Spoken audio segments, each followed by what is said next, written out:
Have you ever felt a fear so deep it seemed to echo in your bones? A fear that grips you so tightly, it becomes part of who you are? A young boy named Hiroshi knew this feeling all too well. For him, fear was not just a fleeting shadow, but a constant companion, a relentless whisperer of doubts. It wasn't merely the sudden crack of lightning that sent shivers down his spine, or the eerie, dark whispers of the forest at night that made his heart race and his palms sweat. No, Hiroshi's fear was more profound, more insidious. It was the gnawing thought of never being enough that haunted him, that stole his sleep and soured his dreams. This fear had burrowed itself into Hiroshi's very soul, nesting there like a heavy stone, weighing down his thoughts and his steps. It colored the way he saw himself and the world around him. When he looked in the mirror, it wasn't his own reflection he saw, but the embodiment of his insecurities staring back at him. When he attempted to step forward, to speak up, to join in with his peers, that stone of fear in his mind would grow heavier, as if to physically hold him back.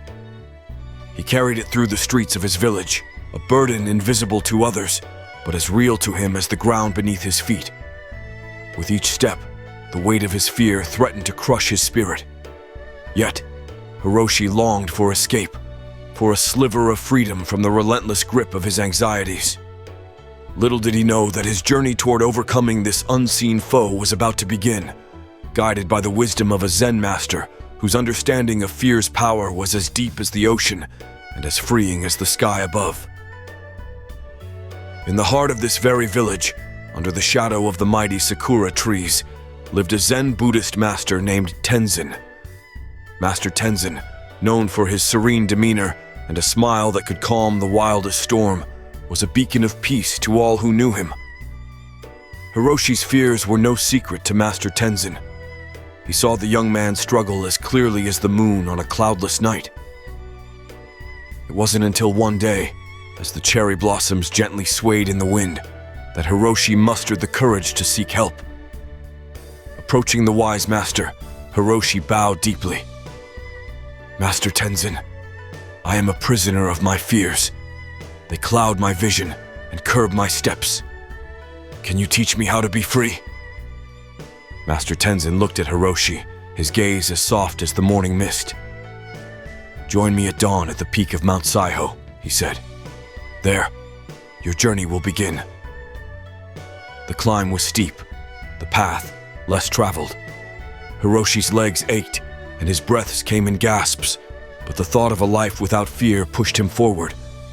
At the summit, the world seemed to unfurl below them, a tapestry of greens and browns, touched by the golden light of dawn. Look at the horizon, Hiroshi, Master Tenzin instructed. What do you see? I see the vastness of the world, the grandeur of life, Hiroshi replied, his voice quivering. Now close your eyes and look within. What do you see? Master Tenzin asked.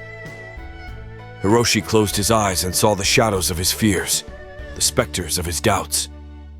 Darkness, he whispered. Master Tenzin placed a gentle hand on Hiroshi's shoulder. To overcome your fears, you must walk through them, not around them. You must understand that fear is like the shadow of a tree. It may seem large and intimidating, but it has no substance.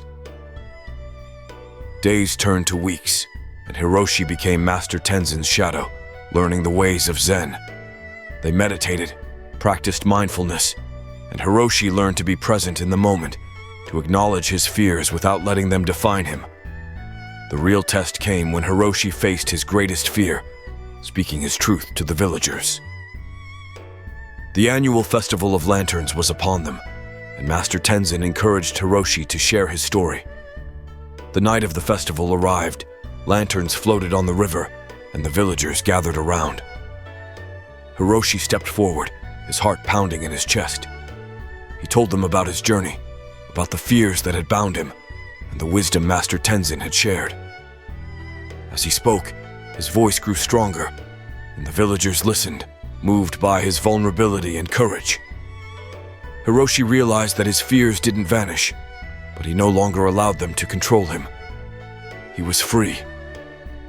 Master Tenzin watched, a small smile on his lips. He knew that Hiroshi's story was just beginning, but he had taken the most crucial step, the step toward facing his fears. As the festival ended and the last lantern disappeared into the night, Master Tenzin turned to the gathered crowd. "Each one of us has fears," he said, "but they don't have to define our lives. Like Hiroshi, you too can find the strength within to rise above them." The story of Hiroshi's transformation spread far beyond the village, inspiring many who were paralyzed by their own fears. And Master Tenzin's teachings found new ears, eager for the wisdom that had set Hiroshi free. If Hiroshi's journey speaks to you, if you felt the weight of fear and long for freedom, take the first step. Share this tale of courage with others who might need it, and remember to subscribe for more stories of triumph and peace.